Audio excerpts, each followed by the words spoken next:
यीशु मसीह के जन्म की कहानी। यीशु के जन्म की कहानी को नेटिविटी के नाम से जाना जाता है। लगभग 2000 साल पहले मरियम के पास गैब्रियल नामक एक देवदूत आया और कहा कि वह जल्द ही एक पवित्र आत्मा वाले पुत्र को जन्म देगी जिसका नाम यीशु होगा, जो परमेश्वर का पुत्र होगा। मरियम ने आश्चर्य से स्वर्गदूत से पूछा, ये कैसे होगा, क्योंकि मैं तो कुंवारी हूँ। स्वर्गदूत ने उसे उत्तर दिया, पवित्र आत्मा तुझ पर उतरेगा और परम प्रधान की सामर्थ्य तुझ पर छाया करेगी।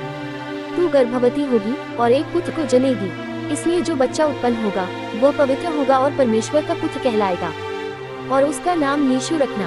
प्रभु परमेश्वर दाऊद के इस वंशज को दाऊद का सिंहासन देगा और वह याकूब के घराने पर सदा राज्य करेगा और उसके राज्य का अंत न होगा।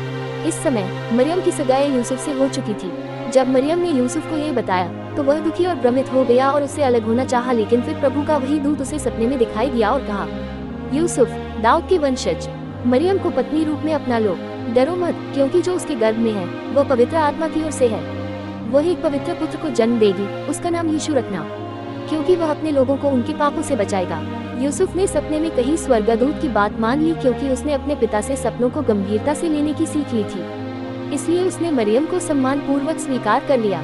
बैतलहम में ईसा मसीह का जन्म। मरियम और यूसुफ को बैतलहम की यात्रा करनी पड़ी, क्योंकि दाऊद का वंशज होने के कारण यूसुफ गर्भवती मरियम के साथ उनके गृहनगर में रोमन सम्राट के आदेश से हो रही जनगणना में नाम लिखवाना चाहता था।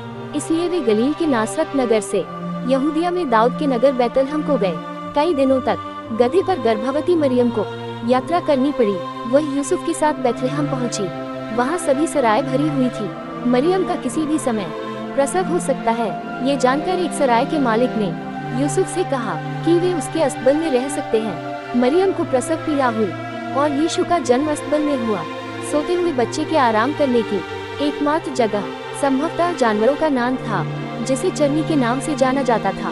मैरी ने उसे कपड़े में लपेटकर चरनी में लिटा दिया। चरवाहे और स्वर्गदूत उसी क्षेत्र में चरवाहे थे जो रात में अपने झुंड पर निगरानी रखते हुए खेत में थे, और प्रभु का एक दूत उनके सामने प्रकट हुआ और प्रभु का तेज उनके चारों ओर चमक उठा और वे डर गए। तब स्वर्गदूत ने उनसे कहा, डरो मत, मैं तुम्हें बड़े आनंद का सुसमाचार सुनाता हूँ, जिससे सबको प्रसन्नता होगी, क्योंकि आज दाऊद के नगर में तुम्हारे लिए एक उद्धारकर्ता जन्मा है।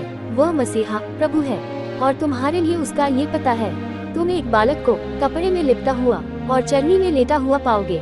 और अचानक स्वर्गदूत के साथ स्वर्गीय सेना की एक भीड़ परमेश्वर की स्तुति करती और कहती दिखाई दी, स्वर्ग में परमेश्वर की महिमा हो और पृथ्वी पर जिन पर उसका अनुग्रह है उनको शांति मिले।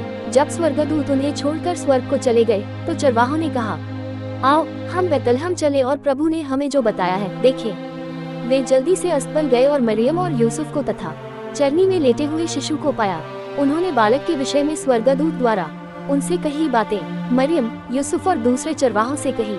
मरियम ने मन में ही उन पर विचार किया, परंतु चरवाहे आश्चर्यचकित हुए और वे सभी बालक के दर्शन और परमेश्वर की महिमा और स्तुति करते हुए लौट गए। यीशु के जन्म और चमकते तारे का संबंध।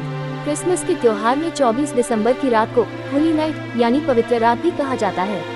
करीब 2000 साल पहले मध्य पूर्व एशिया के बैतलहम नगर में रात के समय आकाश में एक बड़ा और चमकदार तारा दिखाई दिया था। इस तारे के संबंध में सदियों पहले ही नबियों ने भविष्यवाणी किया था कि एक अद्भुत और चमकता हुआ तारा इस धरती पर परमेश्वर के पुत्र के जन्म लेने का संकेत होगा। उसे देखकर एक दूर के शहर में रहने वाले 3 ज्योतिषी, जिन्हें मैगी या राजा कहते हैं, भी यीशु के जन्म की खबर को समझ गए थे। वो तीनों उस सितारे का पीछा करते हुए उस अस्तबल तक आ गए थे। वह तारा उनके आगे आगे चला और बालक के स्थान पर रुक गया।